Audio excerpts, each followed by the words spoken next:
ఇప్పుడు ఇక రేవంత్ రెడ్డి సుప్రీం, ఇంకా గవర్నర్ జాంతనాయి ఏది లేదు. మొత్తం రాష్ట్రం సంకనాకినాక వాళ్ళేం ఊకోరు.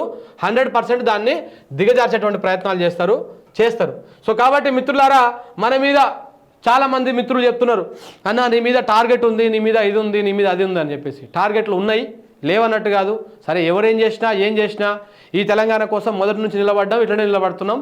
అప్పుడు కూడా మనకు నీళ్లు రావాలి. కింద ఉన్నాయి నీళ్లు, పైన ఉన్నాయి, మనం ఉన్నాం, తెచ్చుకోవాలి. మనకు అదే గత్యంతరం. ఇవాళ చెప్తారా మీరు, మేడిగడ్డ మీద ఈకలు వీక్తున్నోళ్ళు, కాళేశ్వరం మీద ఈకలు వీక్తున్నోళ్ళు, ఇటు పాలమూరు రంగారెడ్డి మీద ఈకలు వీక్తున్నోరు, నీళ్ళు ఎట్లా తెచ్చుకోవాలో చెప్పండి పోని. మరి నేను అక్కడ జరిగిన అవినీతి గురించి, అక్కడ జరిగినటువంటి కరప్షన్ గురించి నేనేం సర్టిఫికెట్లు ఇవ్వట్లే. కానీ ఒక తెలంగాణ బిడ్డగా, ఒక రైతు బిడ్డగా నీళ్ళు ఎట్లా కావాలి, మనకు రైతుకు నీళ్ళు ఏ విధంగా ఇస్తాం అనేది మాత్రమే నేను మాట్లాడతా.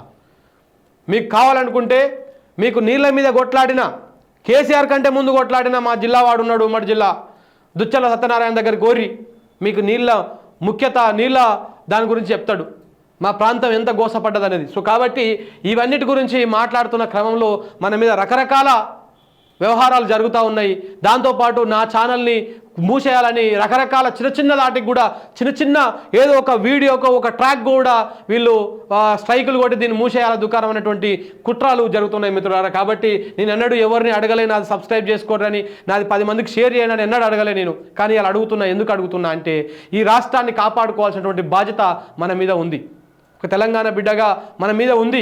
సో కాబట్టి నా గొంతుకు మీరందరూ సపోర్ట్ అవుతారని, నాకు మీ సపోర్ట్ ఇస్తారని ఈ ఛానల్ని సబ్స్క్రైబ్ చేసుకోండి. మనం చూసేటువంటి వీడియోలకు లైకులు కొట్టండి. దాని ద్వారా ఏమవుతుందంటే, వాడు స్ట్రైకులు వేసినా కానీ మనకు అంటే మన మీద ఏమన్నా కుట్ర ఏదామని చూసినా కానీ మనకు బలం దొరికినట్టు అవుతుంది. కాబట్టి ప్రతి ఒక్కరూ మన ఛానల్ని సబ్స్క్రైబ్ చేసుకోండి. దీంతోపాటు ఇంకొక ఛానల్ కూడా స్టార్ట్ చేస్తా.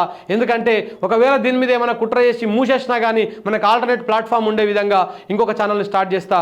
మా సోషల్ మీడియా ప్లాట్ఫామ్స్లో ఎప్పటికప్పుడు జరుగుతున్నటువంటి తెలంగాణ రాష్ట్రం మీద చేస్తున్నటువంటి కుట్రలు, అధికార పక్షం చేతగాని తనం వల్ల మన ప్రాంతం ఎక్కడ ఏ విధంగా నష్టపోతుంది అనేది మీ ముందుకు తీసుకొచ్చేటువంటి ప్రయత్నం చేస్తా. 100% ఈ మాటకు, ఈ నినాదానికి, దీనికి కట్టుబడి ఉంటా. 200% లాస్ట్ వరకు నిలబడతా, కొట్లాడతా. దీంట్లో ఎలాంటి అనుమానం లేదు మిత్రులారా. కాబట్టి ఏమైనా ఏని ఎట్టనవోని ఉంటే ఉంటాం, పీక్తే పీక్తాం. ఇంతకు మించి ఇంకొకటి ఏం లేదు.